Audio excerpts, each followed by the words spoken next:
Metropolitan is gearing up for the annual Savannah State University Homecoming Parade, which will be tomorrow, Saturday, October 29th, starting off at 9 o'clock in the morning.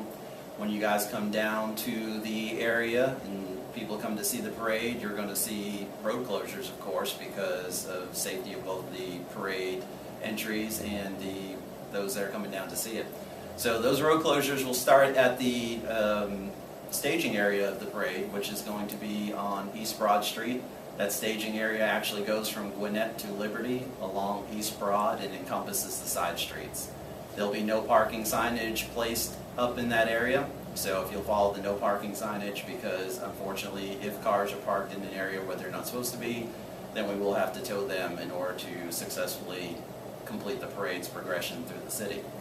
So that's the staging area. Those towing in the staging area will begin as early as 6 a.m. tomorrow morning, so be cognizant of that when you're parking your cars in that location. And once the parade steps off, it'll travel north on East Broad Street to Oglethorpe, where it'll make a turn to the left and travel on Oglethorpe to Price, turning back to the right and traveling on Price to Broughton Street, where it'll finish its route from Broughton Street to MLK and MLK out to the disband area. The reason why we moved the parade over a little bit on Oglethorpe into Price, which isn't the traditional route, is because of the construction still going on General McIntosh Boulevard to allow for vehicles to use that detour on President Street to get to and from the island. So the parade will go from Broughton Street to MLK out to Anderson Street, where it'll travel over to the May Street wide to disband. You'll see an abundance of police officers out along the parade route, barricades to keep everybody safe on the parade and otherwise. Make sure if you're coming down to the parade that you take direction from the police officers. We do our best to make sure that the roads stay closed only for the times need be, so that we interrupt traffic in the downtown area as little as possible. But our main goal is to keep everybody safe and to keep everybody happy and to have a successful event. So if you're coming up to the parade route, or you stumble across it, or you didn't know where the parade route was and you encounter a police officer, just take their direction. They'll do their best to get you to where you need to go. If we can get you across the route, if the parade entries have not made it to that location yet, if it's an emergency, obviously ambulances, fire, everything else, we'll try to make that happen. But once that parade route is closed down, we try to keep vehicular traffic off it at all costs. So the biggest thing we push out to everybody is to have patience when you come downtown. If you're bringing small children to the event, keep in mind that there are a lot of events going on this weekend with Halloween just around the corner.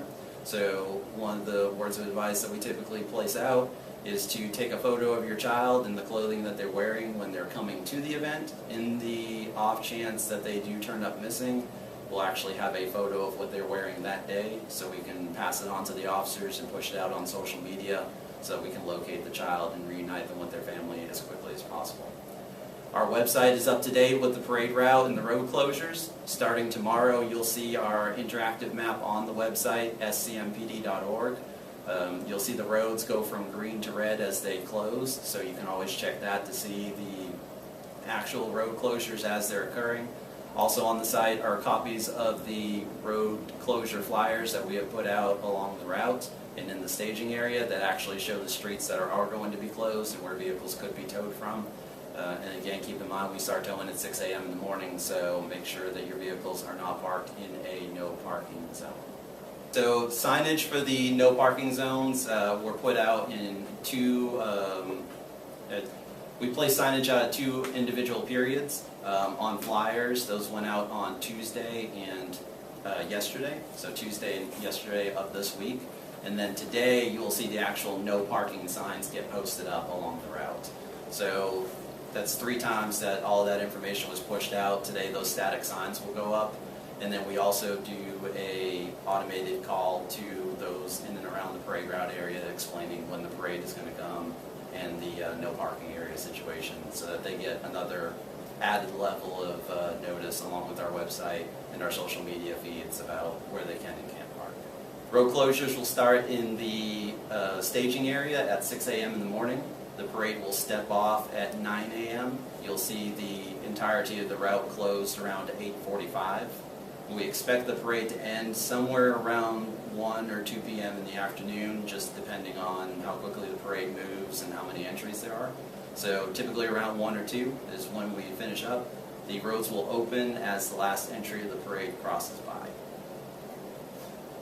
In the event that a vehicle is towed, you can go to scmpd.org for instructions on how to retrieve your vehicle. You'll need to get the copy of the tow slip to bring it out to where the vehicle was towed to, and all that information will be available on the tow slip, so scmpd.org for more info on any towed vehicles. Also, just be mindful with the recent hurricane damage to areas on the route. You may see portions where there may be caution tape or areas of sidewalk that are closed down. We'll put police officers in those areas just to keep everybody safe, so that if you see an area like that and police officers around it, just be mindful that that could be because of storm damage and take direction from the officers so we can keep everybody safe.